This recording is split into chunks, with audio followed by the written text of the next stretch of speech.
Hi, everyone. Welcome to It's Sybil. Oh, I should do this, shouldn't I? It's Sybil. I'm Sybil Wilkes, and welcome in. We have an interesting show today, and I think that you will want to stick around with us as we have our normal contributor, Cameron Riley. Hello, Cameron. What's up, Sybil? How's it going, Tony Hoffler?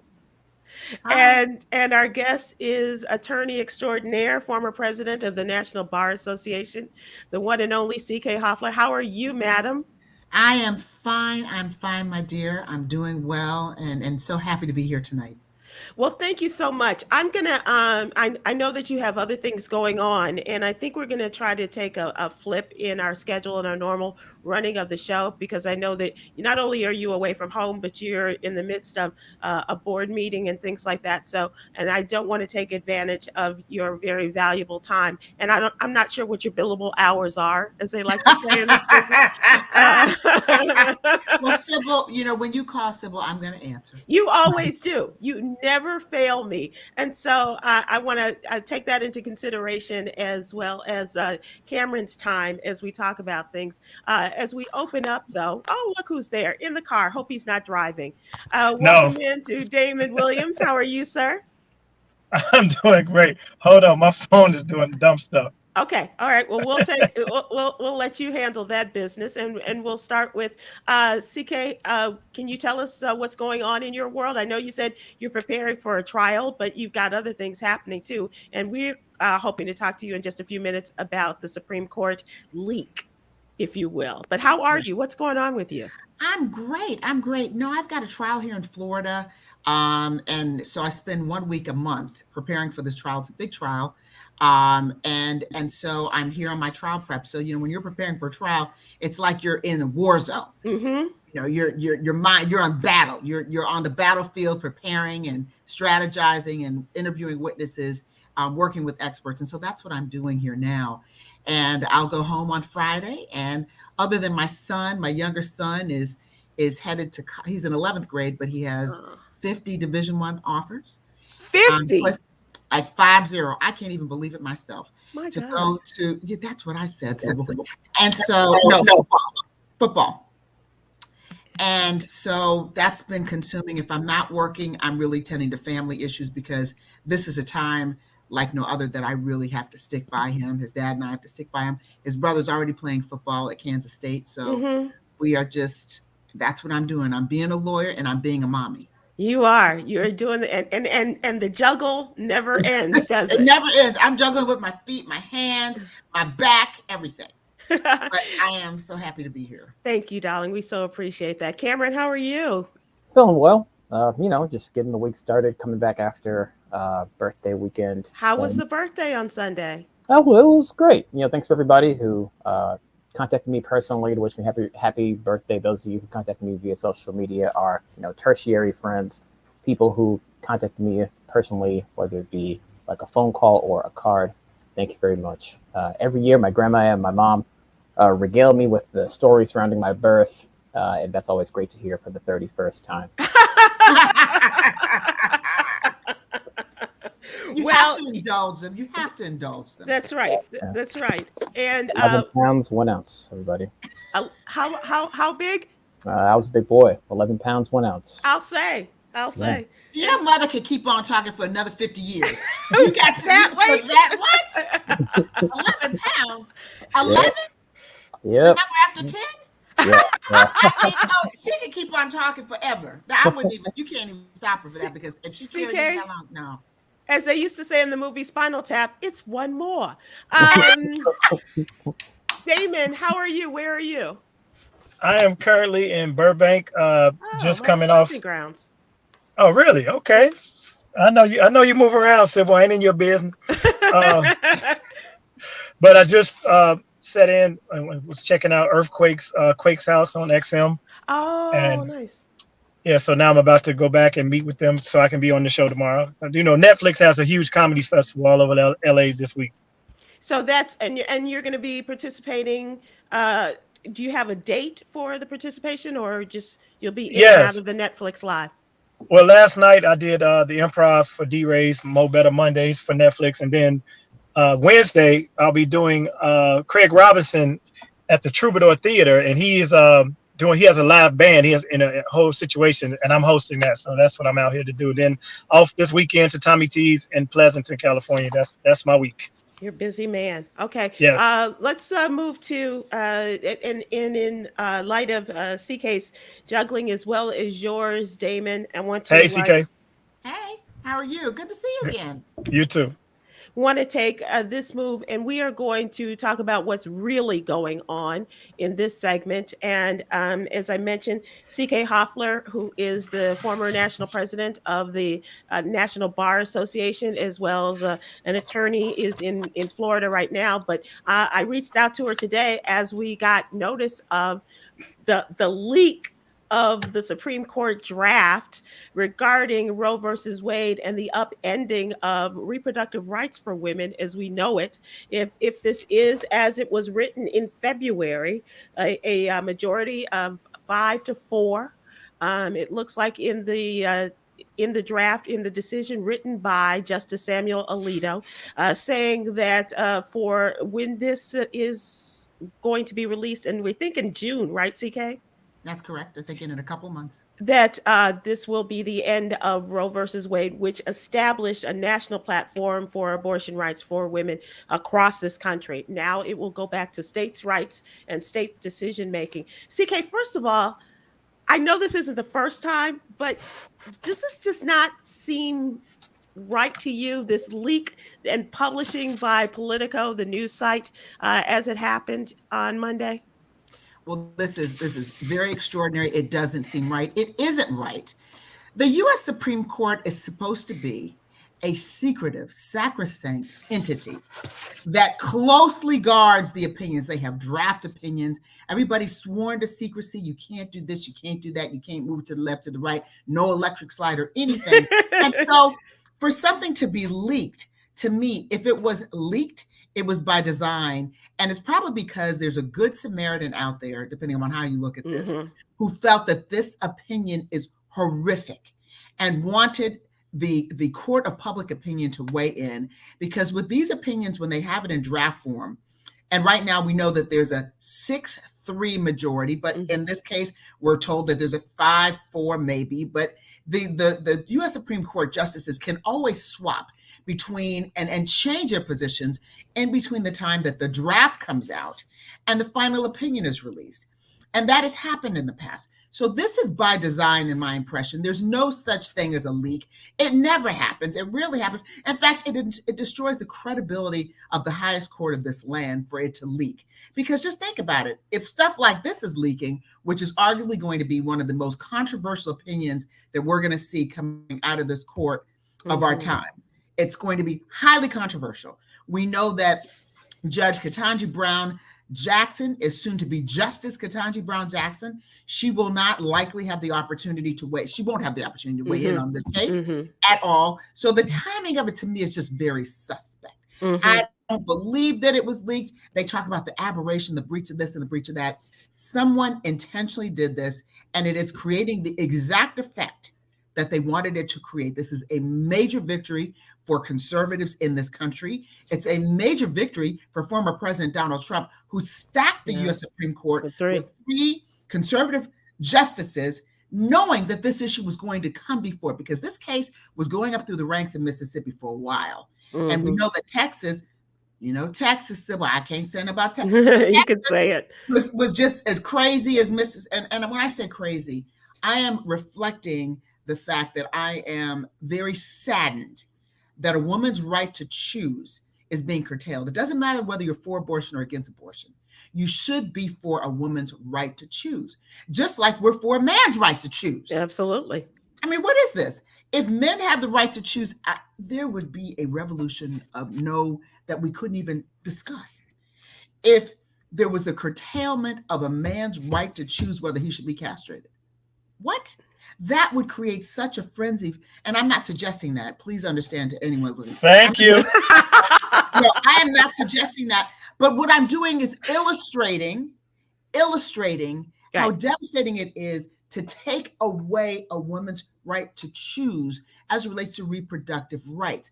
There's so many women who are raped, so many women who are victims of incest. How about so many women that can't afford to have a child? So many women who get pregnant who would not choose to have a child for many reasons. There could be medical reasons. There are women that die in childbirth. And let me tell you, the groups that will be most impacted by this decision are Black and brown women and poor women. Let's be very clear.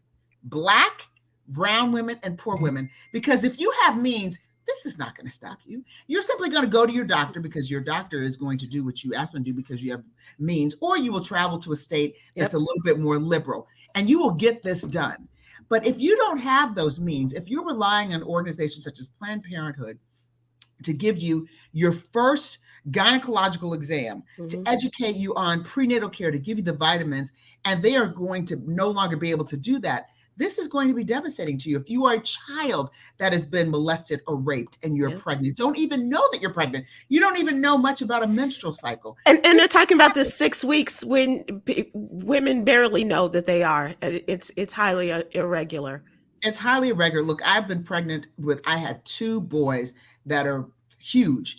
And I carried one for 41 weeks. That's more than 10 months. I don't know where people get this 9-month thing. 10 months. And then the other one, 36 and a half weeks. It is no joke, but you may not know early on, especially young girls. But I think more importantly, it signals to the world that we are curtailing people's rights. Let's not forget, then in the Shelby County versus Holder case, we curtailed people's voting rights. That hasn't been fixed since 2013, by the way. We still don't have federal voting rights legislation. So now we have Roe versus Wade being pushed aside and curtailed. Roe versus Wade was the law of the land that women would have the right to for 50 years. For 50 years. And now, after many attempts to eliminate it, it is going to be eliminated. Life as we know it is going to change.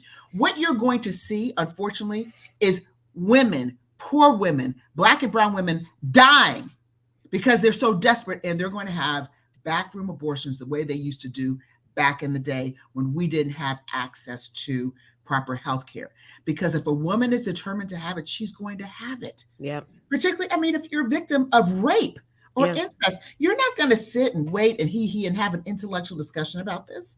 When you discover you're pregnant, you're going to look and see what you can do. And if you're in certain jurisdictions, certain states like Texas, like Mississippi and Oklahoma. And by the way, we know Georgia's not far behind. We know Florida's not far behind, because everything interesting and crazy comes to Georgia. So CK, let me because I know our time is limited, but I just want to ask Damon and Khameron if they have any questions for you, because this discussion, first of all, I want to know from you guys, were you as surprised as I was, as millions of others were, with the reveal of this draft last night? I wasn't surprised at all. I don't think there was any such thing as a leak. That it's all very systemic and calculated. And conservatives just did a massive blow to the Biden administration in lieu of the midterms, possibly sinking the approval ratings even lower because the Biden administration failed to protect the autonomy of women. And fail to protect rights and equal access to abortion nationwide. I think it was just a well-targeted leak, if you ask me. CK, do you think that this was done in order to kind of propel people to the election polls, to the ballot box? As today, there are 2 elections being held in states, Indiana and Ohio. And of course, there will be a total of 12 midterm primaries this month of May. Do you think that this will enact all of the action? Because you're seeing all the activity out in front of the Supreme Court. Do you think this will happen all around the country as people go to vote? I think it could. Women are a very, very significant voting bloc in this country. I think one or two things happened. Either someone was terribly outraged at the U.S. Supreme Court and wanted it to leak so the court of public opinion could be engaged, or someone wanted to impact the midterm elections and the elections going on right now, knowing that there would be a certain amount of outrage. This is the U.S. Supreme Court. This is not Joe Biden's fault. This is the U.S. Supreme Court. Mm-hmm. So it is different. But, people don't get into the Supreme Court, to this court. They get into the system.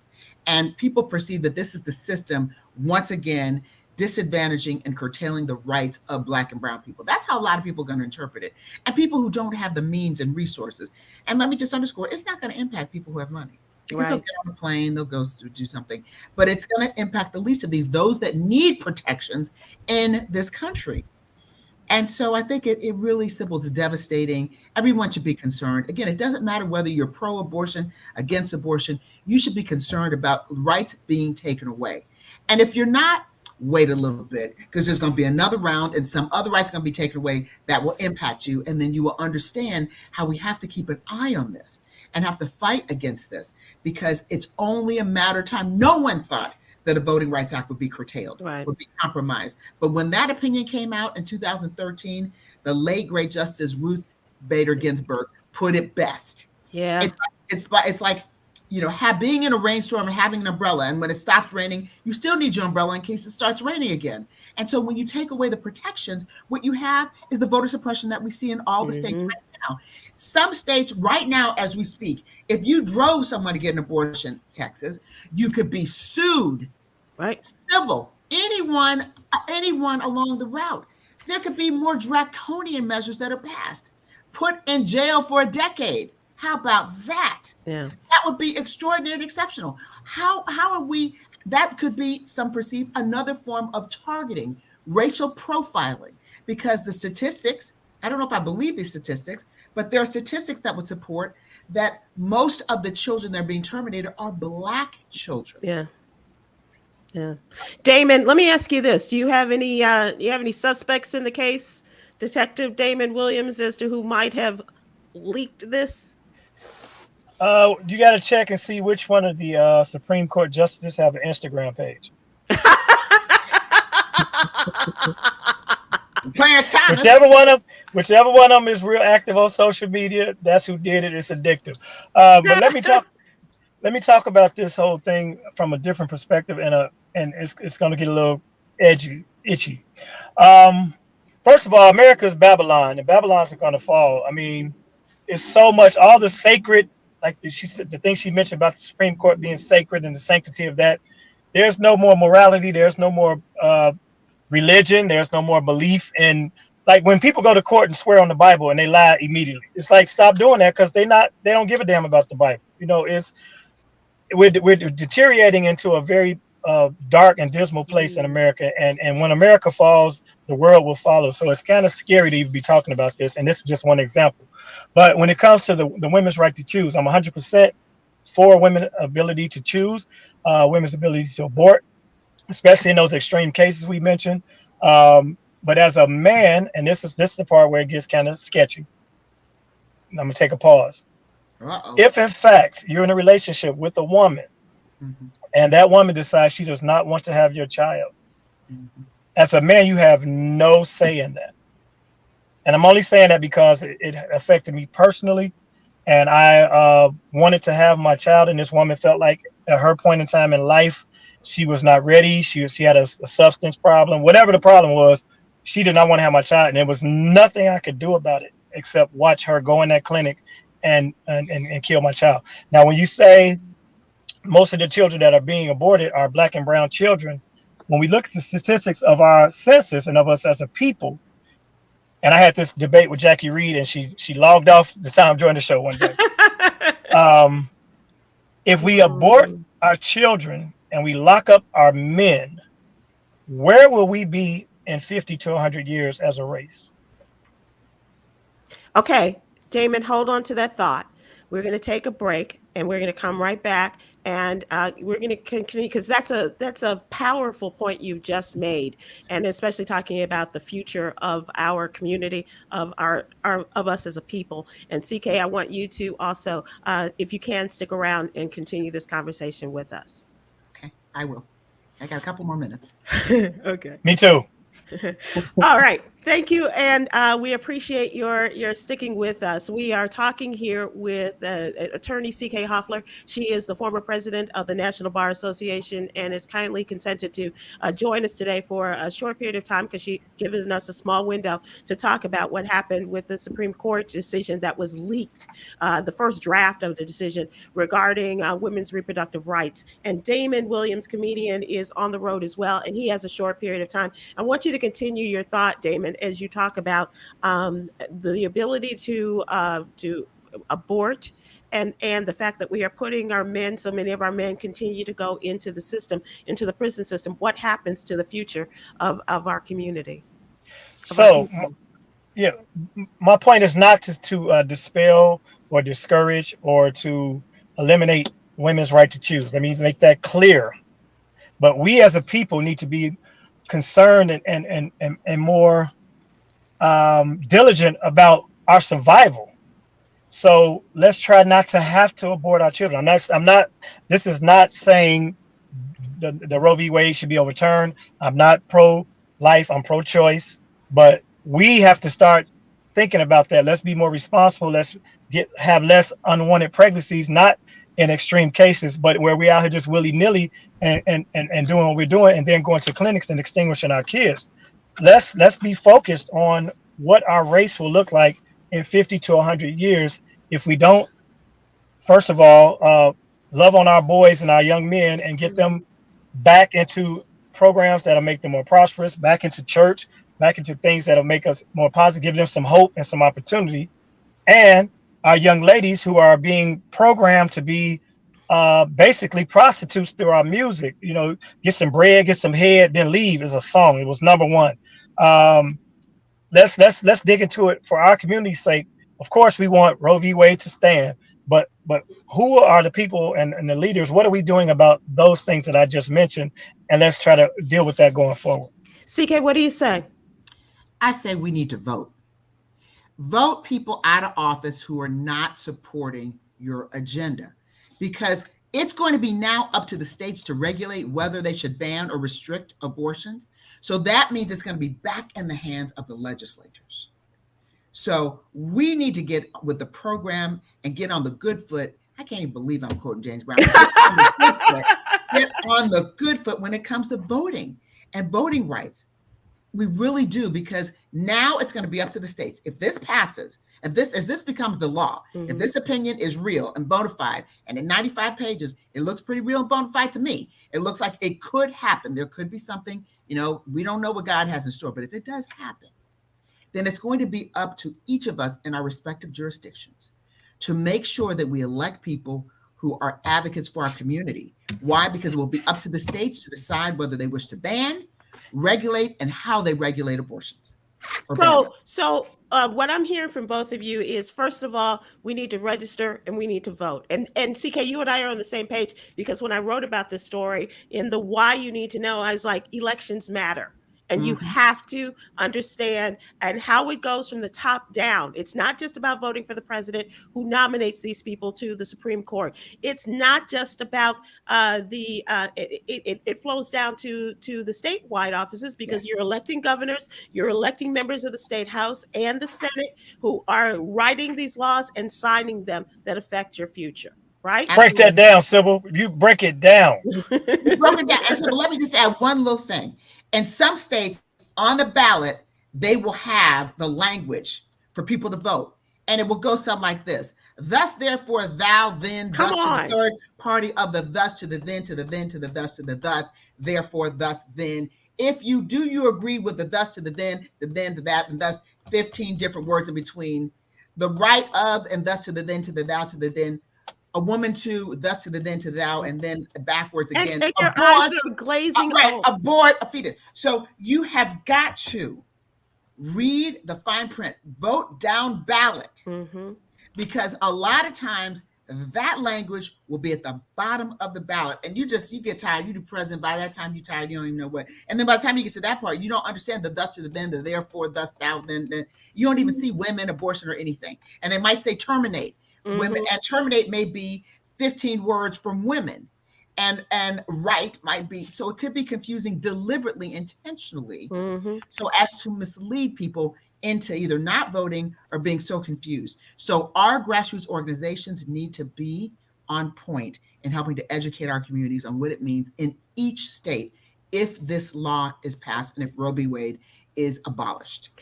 Travis on Facebook says, CK, we've been voting forever. When do we get something for our vote? No, that's a whole nother show, Sybil.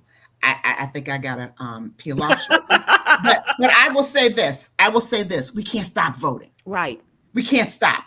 When will we get something for our vote? We've been getting something. It may not be enough. It may not be what we want, but we can't stop. Right. Because as bad as today may seem, as humiliating as it was to watch Judge Ketanji Brown Jackson go through that confirmation process, as awful as things have been in some respects, as much as we need policing reform, as much as we need voting reform, as much as we need immigration reform, if we do not vote, we will continue to take steps back.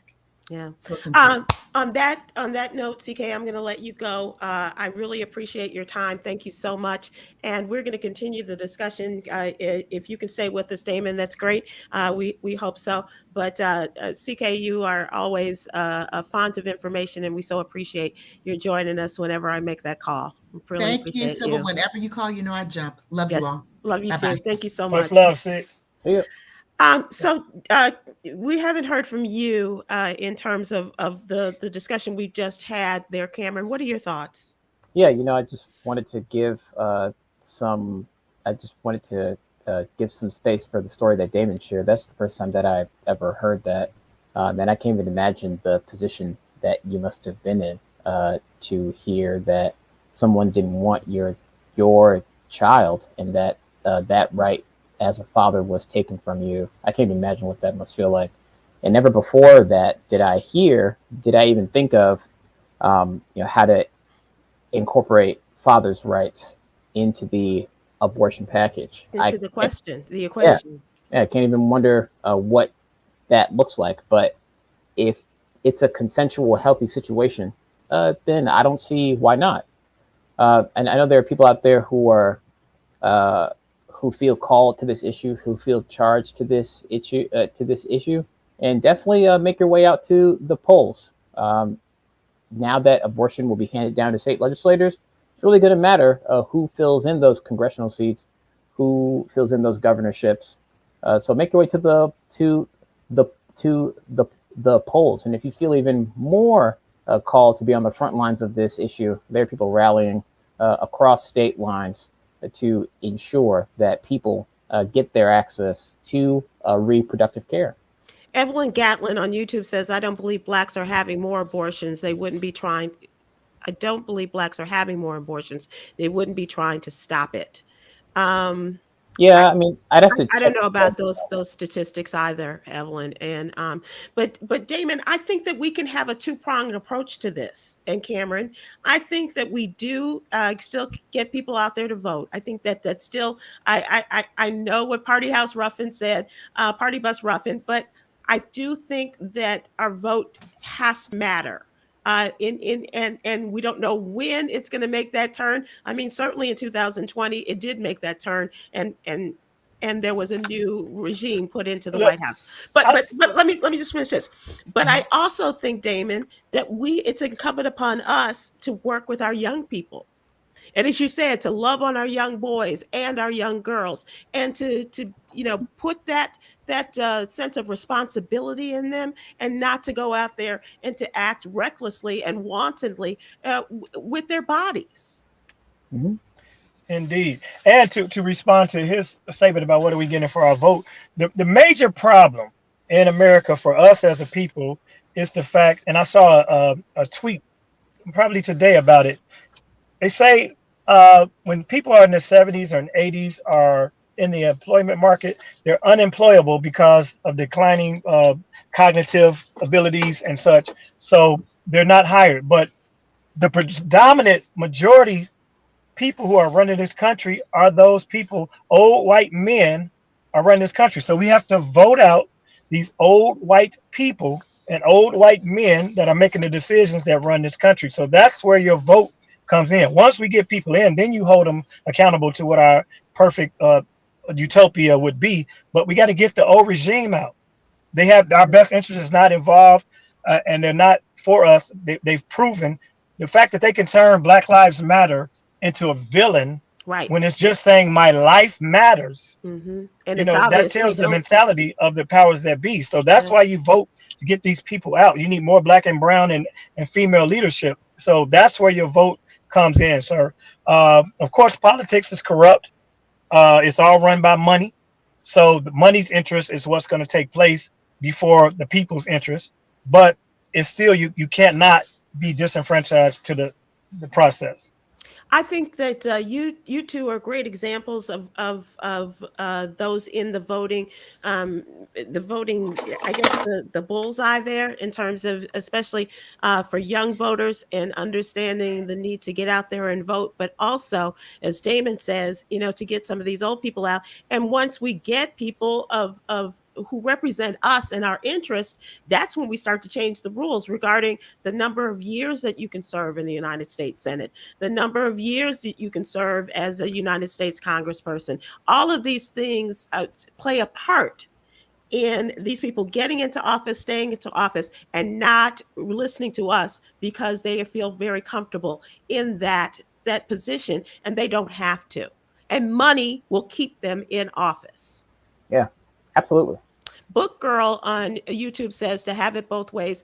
If a woman chooses to have a baby, everyone expects the man to step up and be present, even if he did not want a child. But if a woman decides she does not want a baby, the man, I guess she's saying, has no say in all of this, and that's what we've been saying. I agree. I mean, I think it's a very unfair situation. And I think that's why we have to get back to having these discussions with our babies, with our young people, and telling them you matter, life matters, but you have to be sensible. You have to be careful. You have to look out for yourself, but also look out for the others. And you know, Sybil, as a young man out these streets, it's hard to tell brothers to strap up, but you got to do that. I mean, if you're not in a serious relationship, and I know, you know, they try to ban sex education from schools and things, we have to let people know the consequences. A baby is not just pacifiers and nice, cute outfits. A baby is a full lifetime commitment. Right. So don't get pregnant, first of all. Second of all, don't get anybody pregnant. Third of all, there's the Plan B pill out there as an option. You don't want to have to leave it up to legislators to tell you what's going to happen to your body. But you wouldn't have this problem if we were more responsible. Now that's just me thinking, oh, the world in a perfect place. You know, normally I'm here to joke and laugh, but since I went through that circumstance, you know, it's kind of an issue for me. But you know, it's such a touchy thing. But my first stance, my first view on this is, of course, women should have the right to choose. Yeah. So I gotta sign off with that as well.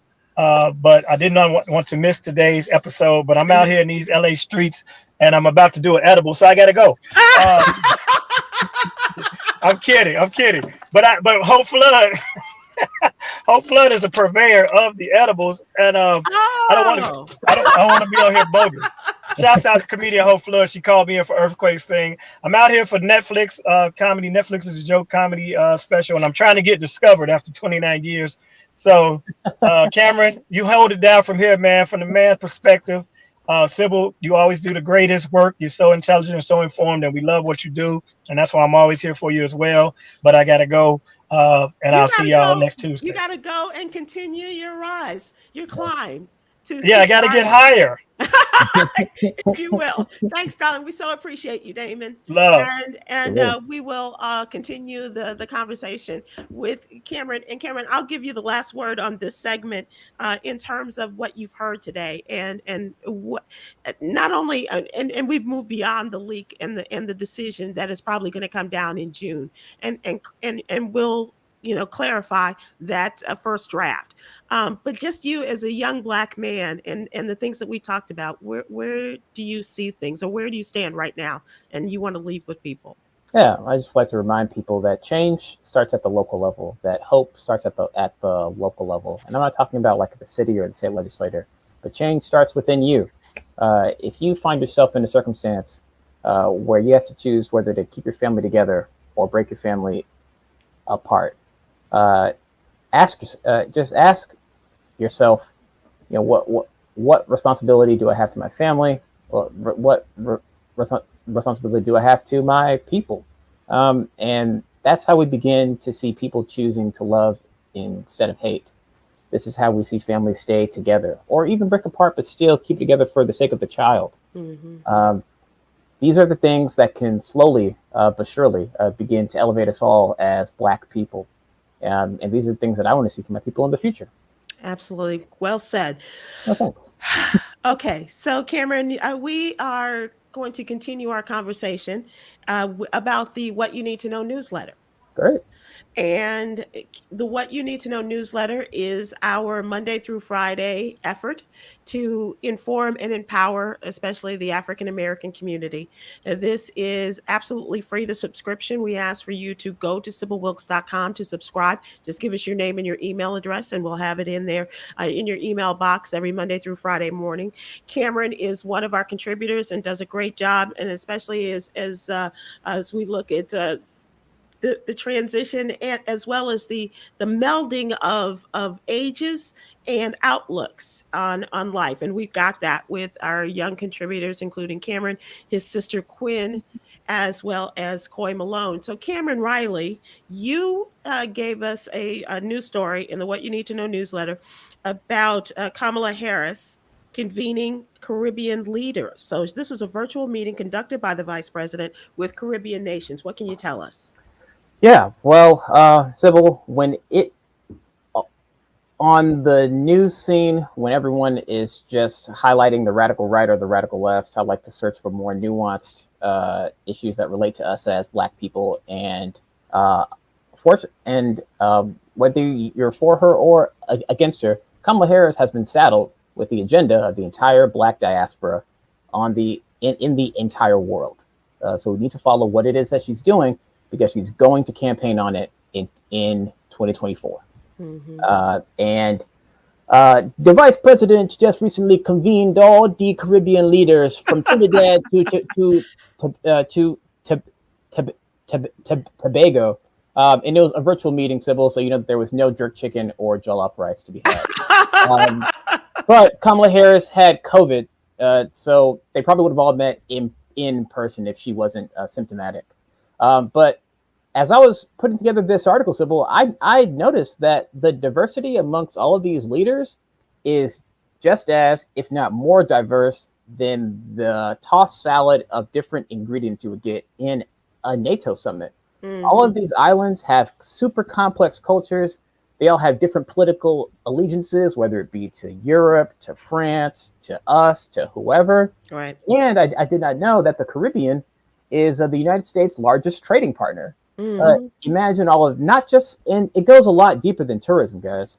Imagine the supplies, the lumber, the food, all of the things that we just give to them so they can make their beaches nice and clean for us. When we go down, yeah. Right, when we visit them later on. So all of these leaders convene with Kamala, and she is offering them a seat at the table to see what it is that the United States can do for them as we're sort of rounding the bend of this pandemic several variants later. I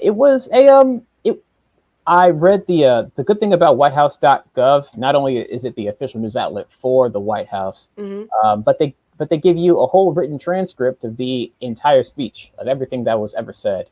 And it seems that Kamala did not shy away from climate change, which is great, because a lot of these islands are experiencing rising sea levels, right?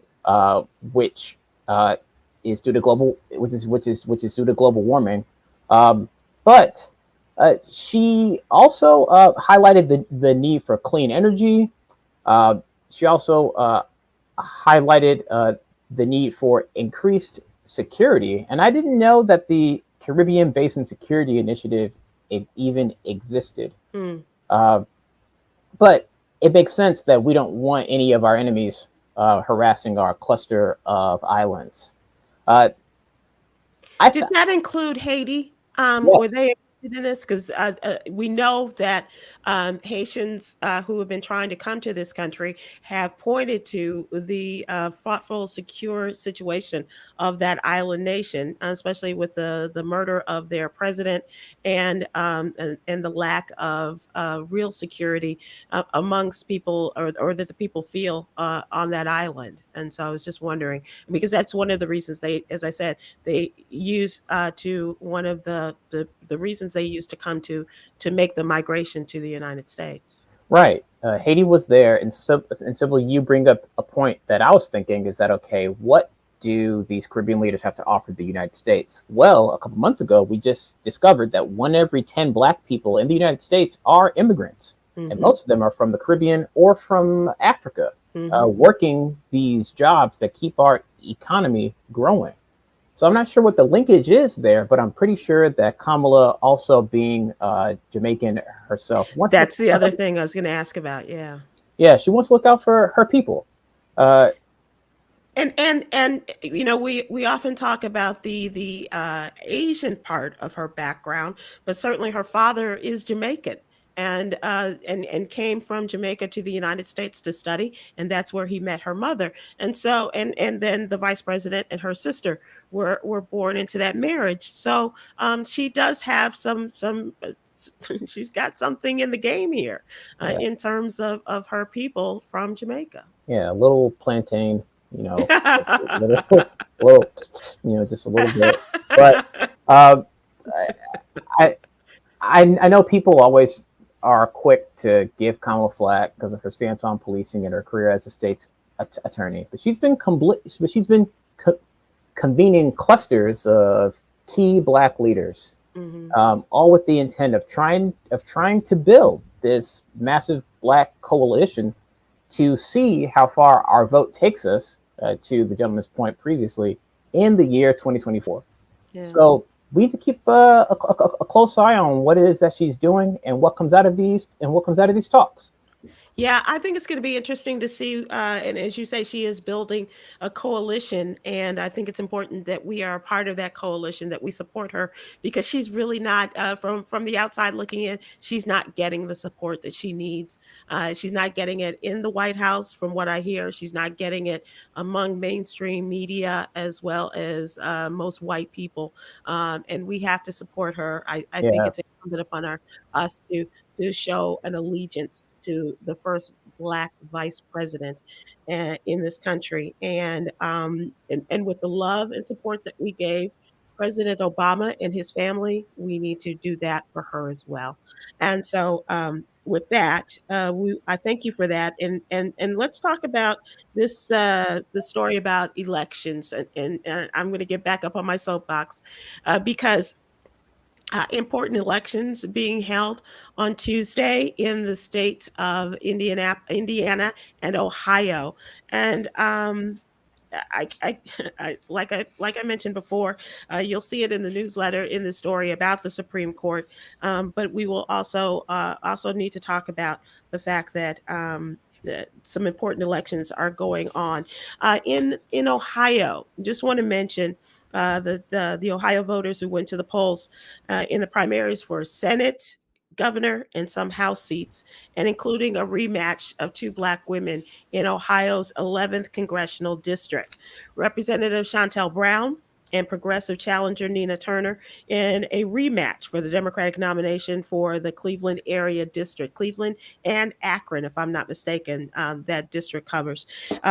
President Biden weighed in on the race and throwing his support behind the incumbent, Shontel Brown, who is considered more of a moderate than the progressive Nina Turner, who was not only a spokesperson, an alternate, a stand-in, a voice for Bernie Sanders, the independent senator from Vermont, during his past presidential runs. And so she is known as a firebrand. She wants to take away this seat from Shontel Brown, who is more mainstream, and they are filling the seat that was Shontel Brown did fill the seat that was vacated by Congresswoman Marcia Fudge, who is now Secretary of HUD, Marcia Fudge, for years. And so it'll be interesting to see how this all plays out. Uh, if I'm not mistaken, Chantel Brown won by about 5% Oh, okay. over Turner and this was just last year. That they had this special election. Also want to talk about the GOP Senate race in Ohio. I don't know if you've had a chance to look at this, Khameron, but it got a lot of attention because Donald Trump has has endorsed a former critic of his, and he is the venture capitalist and author J.D. Vance in the Senate nomination for the GOP nomination in the Senate race over the former state treasurer Josh Mandel, who always led as a Trump supporter, but Donald Trump chose not to endorse him.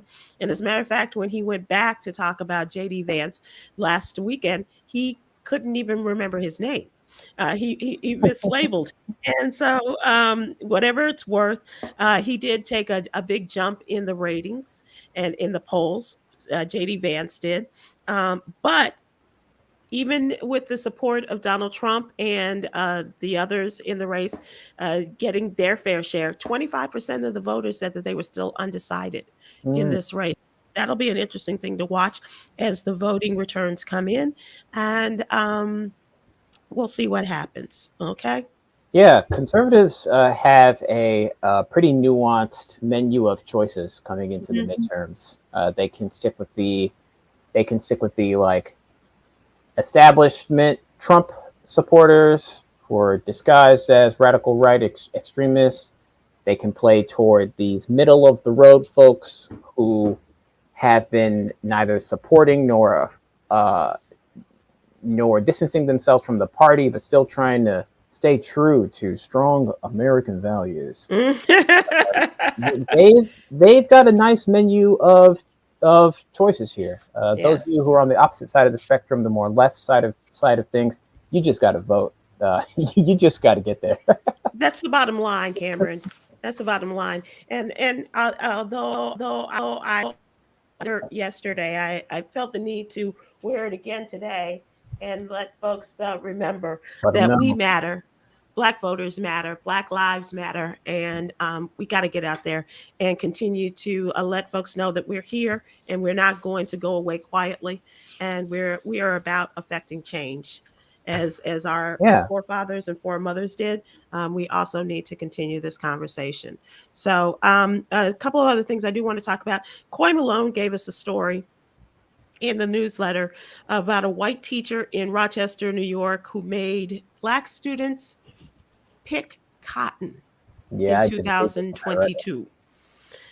His name is Patrick Rouse. He's a white teacher, been placed on leave pending an investigation for teaching a racially demeaning and insensitive history lesson to a classroom of majority Black students in Rochester, New York. So please take a look at that. According to the Facebook post by Precious Tross, a student's mother, the teacher gave his 7th grade social studies class a lesson where he made a mockery out of slavery. And she said, I don't have a problem with you teaching our kids about slavery and what our ancestors went through and how they had to pick cotton. Our teachers back in the day told us that, but they don't bring in cotton and make you pick cotton seeds out of cotton. That's not a part of the history that you need to talk about, according to this mother. And so, as I said, he's been placed on administrative leave, and we'll see what happens with that story. Can you imagine, Khameron? Can you imagine being in a class where they do this? Yeah, that is one LARP that I do not want to be a part of. Absolutely not. That's just absolutely uncalled for by all accounts. I would be storming the school that same day.